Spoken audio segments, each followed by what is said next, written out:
காலை நேர பிரதான செய்திகள். செய்திகளின் ஊடாக நர்மதா சிறில் முதலில் தலைப்பு செய்திகள். எரிபொருள் விலை அதிகரிப்பு. பல்கலைக்கழக மாணவர்களின் வங்கிக் கணக்குகளுக்கு இன்று வரப்போகும் பணம். உலக நாடுகளின் முக்கிய பிரச்சினைக்கு தீர்வு புடின் வெளியிட்ட அறிவிப்பு.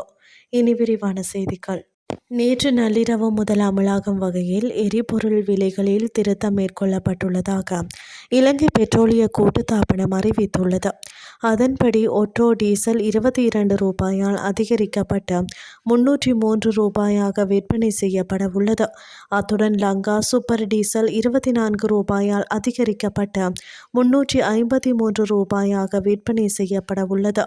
அதே நேரம் ஒக்டேன் 92 ரக பெட்ரோல் 24 ரூபாயால் அதிகரிக்கப்பட்டு 317 ரூபாயாக விற்பனை செய்யப்பட உள்ளது.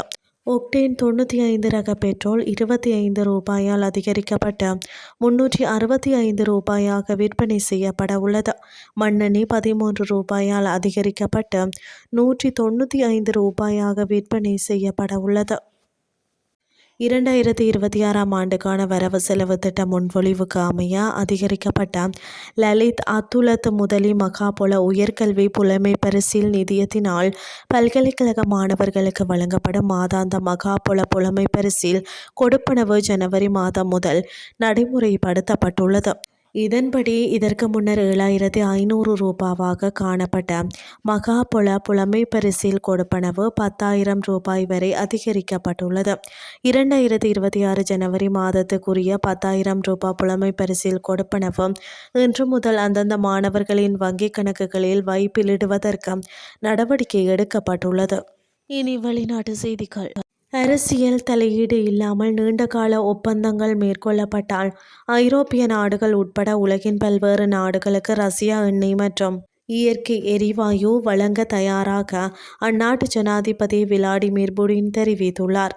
அதிகாரிகள் மற்றும் எண்ணெய் எரிவாயு நிறுவன தலைவர்களின் முன்னிலையில் தொலைக்காட்சியில் உரையாற்றிய அவர், அமெரிக்கா, இஸ்ரேல் மற்றும் ஈரான் இடையேயான போர் நிலைமை காரணமாக உலகளாவிய எரிசக்தி நெருக்கடி அதிகரித்து வருவதாக அவர் எச்சரித்துள்ளார்.